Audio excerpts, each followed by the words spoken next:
Akkam jirtu kabajamtoota daawwattoota Oromiyaa Miidiyaa Neetwork kun torbaanin dhimmoota siyaasa dinagdee fi hawaasummaa irratti kan isinii dhiyaatu qophii mil'oo tibbanaatiin torbee kana mil'oon tibbanaa maal mil'atte gabaasa BBC'n dhimma nageenya Oromiyaa irratti baase mil'oo tibbanaa torbee kanaa yoo ta'u haleellaan waraana Itiyoo Suudaan ammoo qabxii biraa mil'oon tibbanaa mil'atteedha. Ani Israa'el sabaaf gama ogummaa kaameraatiin ammoo Abdii Jamaal nafaana jiraam. Mil'ii wajjin turtii gaarii.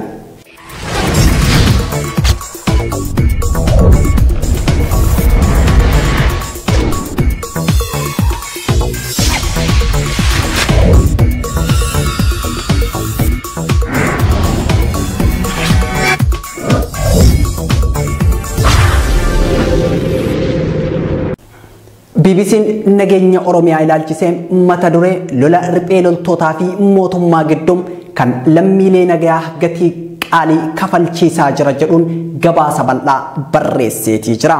Gabaasa isaatiin BBC'n baatii sadaasa darbee kutaalee lixaa fi kibba Oromiyaa iddoo humnootiin mootummaa hidhattootaan lolaa jiran dabalatee bakkoota garaagaraatti lammiileen nagaa hedduun ajjeefamuu yaadachiisa.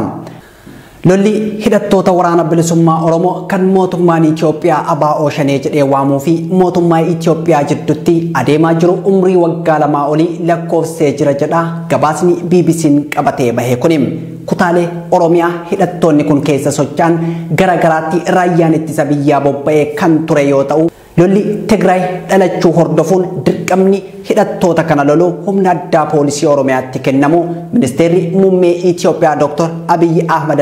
xumura sadaasaa wayita paarlaamaatti dhiyaatan dubbatanii turan jechuun gabaasa isaa keessatti tuqeetii jira.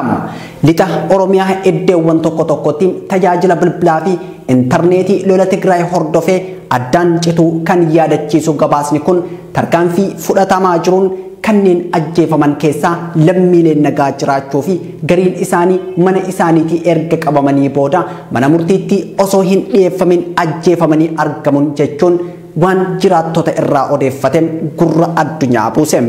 BBC'n jechuudha. Godina Horroo Guduruu Wallaggaatti barsiisaa mana barumsa sadarkaa lammaffaa Saqalaa kan ture namni umriin isaa waggaa 32 Kitilaa Guddataa kanneen haala akkasiin ajjeefaman keessaa isa tokko jedha gabaasni BBC'n baase kuni. Kitilaan Kamisaa sadaasa 19 bara 2020 halkan sa'aatii 3 walakkatti humna addaa poolisii Oromiyaa 10 ta'aniin mana isaatii qabame. Haati warra isaa bakka isaa ana fuudhaa deemaa jettee itti boossullee warwaata isiitiif qaamni gurra laate hin jiru kan jedhe BBC'n mata duree isaa why a teacher was killed execution style jedhu jalatti baase kanaan gaafilee muraasa gaafatame deebi'ee dhufaa jedhanii itti qoosanii fuudhanii deeman jechuun waan miseensa maatii isaa irraa odeeffate gabaase. Gaafa sadaasa 20 bara 2020 bilbilli isaa cufaa akka ta'ee fi eessa akka jiru wallaaluu maatii isaa kan odeeffate BBC'n sanbata ganama reeffi isaa magaalaa Saqalaan Alaam iddoo Horoo Aagaa jedhamutti argamu gabaase. Yaada haati mana Kitilaa Guddataa kennite kan barreesse BBC'n gabaasa isaa kana keessatti kan dursee achi ga'ee hin jiru lagatuu jira laga sana qarqaratti dhagaa irratti ajjeesanii harka isaa duubatti hidhamee fuulduratti kufeen argee duubarraan rukutame akka waan kaartoonii irratti xiyyaafannaa shaakalanitti waan ajjeefame fakkaata jette jechuun garjabeennaan ajjeefamuu abbaa mana ishee akka BBC'tti himte BBC'n gabaaseetii jira. Bakka reeffi Kitilaa argame sanitti reeffi namoota biroo lama kan maqaan isaanii Gaaddisaa Alamaayyoo fi Birahaanuu Gabayyoo jedhaman akka argamanis gabaasa isaa keessatti kan kaase BBC'n waan odeeffate kanaan Kitilaa Guddataa ABO deeggarta jedhamee hidhamaa turus maaliif ajjeesuu akka filatan wanti beeknu hin jiru jechuun jecha maatii isaa gabaasee jira. Ajjechaan hidhattoota mootummaatiin raawwatamaa jiru bakka waraanni bilisummaa Oromoo jiru qofatti hin daangeffamne kan jedhe gabaasni kun sadaasa 20 iddoo sochiin hidhattootaa baay'ee hin mul'anne Ambottis waan wal fakkaatatu ta'ee jedhe. Galaanaa Imaanaa humna addaa poolisii Oromiyaa gara 20 ta'aniin halkan sa'aatii 4tti mana jireenya isaatii fudhatamuun maatii wabeeffachuun kan gabaase BBC'n obboleettii isaa kan naannoo Finfinnee jiraattu Caaltuu Imaanaa qabamuu isaa akkuma dhageesseen gara Amboo imaltee manneen hidhaa fi waajjiraalee poolisii magaalaa Amboo keessa barbaaddus Galaanaa Imaanaa abbaa ijoollee lama argachuu akka hin dandeenye isii wabeeffachuun gabaasa isaa kana keessatti eeruun addunyaa irra facaaseetii jira. Obboleettiin Galaanaa Imaanaa Caaltuun ijibbaata barbaacha obboleessa isii sadaasa 22 bara 2020 dilbata gara kaampii humna addaa poolisii Oromiyaa Saanqallee jirutti deemuun waardiyaa balbala eegu imimmaaniin kadhachuu isii kan eere BBC'n maqaa erga gaafatanii booda hin argattanii hin barbaadina Galaanaan leenjiif bakka biraatti ergamee jira. Eessa akka ta'e yeroo murtaa'e booda bilbilaan maatittiin himama jechuun itti himuu isaa gabaasichi ifoomseetii jira. Iddoon leenjii inni itti ergame gara du'aa ta'uu isaati.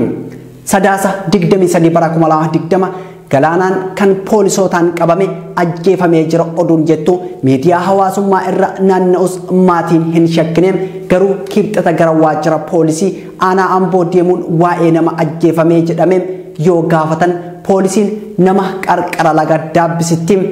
ajjeefame tokko kaasee awwaaluu isaa dhagahuu maatii BBC'n gabaasa nageenya dhabuu Oromiyaa fi ajjechaa suukaneessaa kana keessatti tuqeetii jira. Kan ajjeefame Galaanaa Imaanaa ta'uu fi qarqara laga Daabbisitti rasaasaan rukutamee ajjeefamuun eeruu ummataatiin poolisiin kaasee awwaaluu maatitti himame. Reeffa baasanii fudhachuun adeemsa hedduu waan qabuuf jedha BBC'n galanii bakka reeffi isaa hin jirretti akka boochifatan godhame jechuun waan obboleettii irraa qulqulleeffate addunyaan gahe. Dhimma kana qulqulleeffachuuf ammoo qondaalota komishinii poolisii Oromiyaa irraa waa'ee ajjechaa kanaa qulqulleeffachuuf iyyaalus hin milkooyne kan jedhu gabaasni BBC kun dubbi himaan mootummaa naannoo Oromiyaa obbo Geetaachoo Baalchaa dubbisuun maqaa shaneetiin namni akka hin miidhamne kallattiin kaahame hojjetamaa jira jechuun gabaase. Garuu ajjechaa nama nagaa irratti raawwatame quba hin qabu jedhanii akka deebisanis gabaasa isaa kana keessatti tuqeetii jira. Garuu guyyarraan Oromiyaa keessatti lubbuun qaaliin daa'imman Oromoo fi dargaggoota Oromoo humna addaa poolisii Oromiyaatiin hobbaafamaa oolti.